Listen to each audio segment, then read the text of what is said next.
Get a divorce now. Useless wife. While shopping, I received an email from my mother-in-law, and I widened my eyes in shock.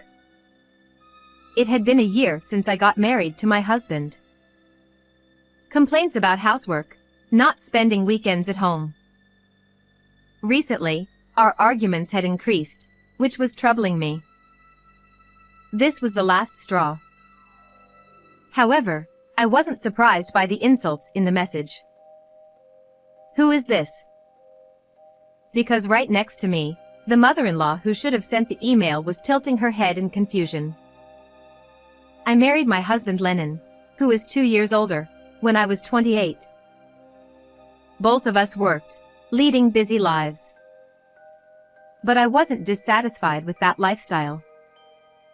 Because my husband made efforts to keep our relationship strong. The mother-in-law, who lived alone nearby, was a bit difficult and not very talkative. So, my husband didn't force us to meet often. Blair, you don't have to force yourself to get along with my mom. Everyone has their own comfortable distance with others. I felt loved by his consideration. However, after a certain point, our everyday life started to crumble. Has the quality of your cooking dropped again? What? I don't think so. Was it not tasty? The flavor is bland. And the house isn't cleaned properly. There's dust in front of the TV. Aren't you slacking off recently? One day, while eating dinner, Lennon sneered at me, and I bit my lip. Despite being kind when we were dating, a year after our marriage, he started treating me coldly. Although we shared household chores, I found myself doing everything. Yet, he constantly complained and sometimes ignored me. At first, I thought he was just in a bad mood, but as the days went by, I began to worry. Did I do something to Lennon? However, I couldn't think of any reason, no matter how much I pondered. When I subtly asked him, he would just say, "Nothing," and give a curt reply. Eventually, he seemed annoyed with my attempts to discuss things. He stopped staying home on weekends and actively avoided me. Why did it turn out like this? Even if I had done something wrong, without knowing the cause, I couldn't improve anything. Desperately, an idea came to my mind. Maybe I should talk to his mother this Sunday.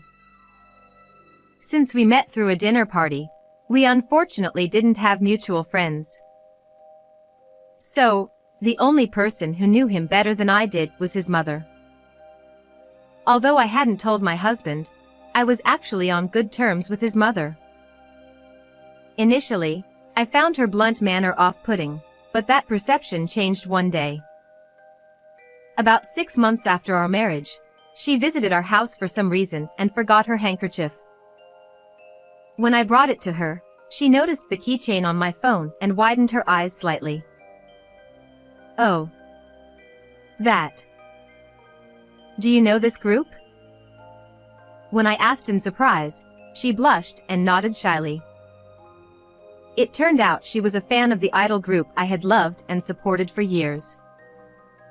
I can't believe you like them too, Blair. But it's embarrassing, so please don't tell my son. Gone was the impression of a taciturn and cool person. She now looked embarrassed but smiling. I instantly became fond of my mother-in-law. From then on, we went shopping for idol merchandise and attended concerts together, deepening our bond. I believed she would listen to my concerns sincerely. But, complaining about her own son, she wouldn't want to hear that. Worried about being rude, I hesitated to consult her about my husband. But as I struggled alone, things escalated. One evening at dinner, he glanced at the meal I made and said, "Sigh. Another lazy meal, huh?" "If you don't like it, don't eat." I'm trying my best to cook while working.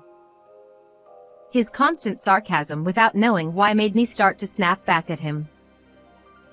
But that only seemed to irritate him more. What? Is that how you talk to your husband? Forget it. I can't eat this. He clicked his tongue and threw the untouched food into the sink. Then, leaving me stunned, he locked himself in his room. I worked hard to make that. Anger welled up as I looked at the wasted meal. I wanted to avoid fighting every time we met. If we could laugh together like when we were newlyweds, nothing would make me happier. But contrary to my hopes, a suspicion grew in my mind. Could he be having an affair? Recently, his overtime, business trips, and outings increased, and sometimes he came home smelling of women's perfume. If there's another woman and he's serious about her. Trapped by my thoughts, I couldn't shake the bad feeling. Soon, my suspicion turned into certainty. One day, while shopping for concert merchandise with my mother-in-law, I received a message. Thinking it was work-related, I checked my phone after excusing myself to her. I was shocked by the text. What? What does this mean? Seeing my reaction, my mother-in-law peered at my screen in confusion. Then she exclaimed upon seeing the sender. From me. The sender was her, with harsh words like "Get a divorce now. Useless wife." We looked at each other in confusion. The sender was listed as my mother-in-law, but she was standing next to me, so it was obviously someone else. And it turned out, she had lost her phone a few days ago. I wasn't too worried and planned to look for it later, but who could this be? Maybe. Seeing her puzzled expression, I spoke up. I think I might know who the sender is. Her attentive gaze made me decide to share something. Listening quietly and seriously, her face was solemn. But after I finished, she smiled mischievously. Let's pretend we don't know anything and reply according to my suggestion. She proposed a plan. A few weeks later, I stood in front of my house with her. I hadn't been home for a week. After that incident, I had been staying at her place for a reason. Blair, let's go in now. Nodding at her signal, I held a running video camera in my right hand. We entered the house. At that moment, I was burning with anger. The mysterious email had made all of my husband's previously confusing actions clear. Oh. Where are they? I hear sounds coming from the bathroom. My mother-in-law, who had been looking around the empty living room, took my hand and headed straight for the bathroom. Gathering my resolve, I opened the door to the changing area, and from the other side of the door leading to the bathtub, I could hear the cheerful voices of a man and a woman. My mother-in-law sighed deeply, oblivious to our presence, and I grinned beside her. I have an idea. Then I whispered to her and hooked a tension rod I found nearby onto the door. After confirming that the two inside couldn't get out, I set up the video camera and took a deep breath. You really were cheating on me, weren't you? Startled by my sudden shout, the voices inside immediately stopped. A shadow, which seemed to be my husband, approached the semi-transparent bathroom door. What? That voice is... Blair? What the hell is this? The door won't open. Don't bother trying to escape. I won't let you out until I'm satisfied. What are you talking about? That's my line. You seem to be having a lot of fun. Who's in there with you? From the other side of the door, I could hear my husband's sharp intake of breath. When I received that mysterious email, my mother-in-law had mentioned she lost her phone. Even if it was stolen, why would the thief send me an email advising me to get a divorce? Normally, they'd try to extort money. The only person who could steal my mother-in-law's phone and impersonate her to send such an email was my husband.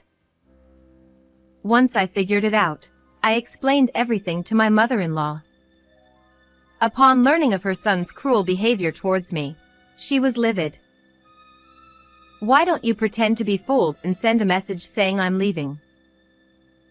Following her advice, I sent a message saying, I can't stand your son's treatment anymore, so I'm leaving. I'll mail the divorce papers later. Since then, I had been staying at her house, and we had been monitoring my husband's actions together. I was shocked.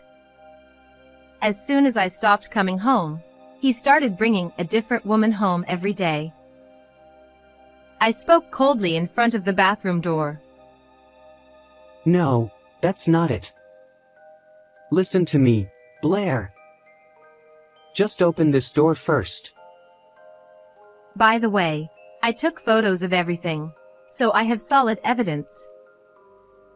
Ignoring my husband, who was pounding on the door, I scoffed. His words had no credibility at this point. We had gathered enough evidence, which is why we decided to confront him together. After a while, he began to explain frantically. Blair, it's not what it looks like. This isn't cheating. She's someone from work. Really? You take baths with your colleagues? No. I heard from my mom that you were going to divorce me. You left home, so I ended up in this situation. So, it's your fault for leaving first.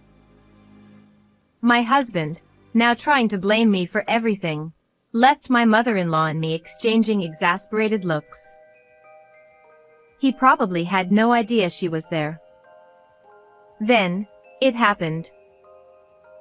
Why on earth would I send such an email? Suddenly, my mother-in-law flung the bathroom door open and stood imposingly in front of them. My husband and the woman he was with, both stark naked, looked shocked. What? Mom? Why are you here? And the camera? Don't look. Don't film us. They tried to hide, glancing nervously between my furious mother-in-law and my video camera. Naturally, we blocked their escape, causing them to stumble into the bathtub and fall in a ridiculous heap on the floor. Ha! It would have been better if you'd left the door closed. Laughing hysterically, my mother-in-law and I watched as they sat down on the bathroom floor, resigned. What the hell? I thought you two didn't get along. The reason he thought he could trick me with a fake email from my mother-in-law was because he assumed I hated her. After we finished laughing, she looked down at them sternly. You didn't know, but Blair and I are on good terms. Now, unless you tell us everything about your relationship, you two are staying put. The two, naked and clearly scared by her intimidation, started to explain. I was cheating. She's someone who transferred to our company. As I suspected, he fell for this woman and wanted to marry her after divorcing me. But not wanting to pay alimony, he tried to make me initiate the divorce by treating me coldly. When I didn't ask for a divorce quickly enough, he changed tactics, trying to drive a wedge between me and my mother-in-law. I stole the phone when we visited home. Then I sent you that email, Blair. Looking back and forth between my husband, who hung his head, and the woman, who looked equally uneasy, I sighed deeply. I had tried to repair our marriage despite his behavior, but seeing him like this, my affection was completely extinguished. I'll give you the divorce you want. But be ready for alimony. My husband and the woman turned pale at my words, not comprehending the situation. What? No way. I'll apologize, so please spare me the alimony. I beg you. Desperate to save his own skin, he knelt on the floor. The woman also pleaded with a pale face. I'm sorry. However, their shallow apologies only fueled my anger. Oh. Seems like you haven't learned your lesson yet. Then stay there a bit longer. With that, I locked them in the bathroom again. My mother-in-law and I left them crying and screaming as we moved to the spacious living room to discuss the divorce. Eventually, I divorced my husband. With the solid evidence we had, I was able to claim $20,000 each from my husband and his affair partner. Their misfortune didn't end there. Rumors of our divorce spread through their company, and their affair became widely known. Unable to endure the judgmental stares, they both resigned. Losing their jobs caused financial instability, leading to frequent fights and eventually their breakup. Meanwhile, I continue to maintain a close relationship with my mother-in-law, who severed ties with her son. We even have plans to attend an idol group concert together this weekend. As hobby buddies, I look forward to a fun-filled life with her. How did you like this story? Please subscribe to my channel. See you in the next video.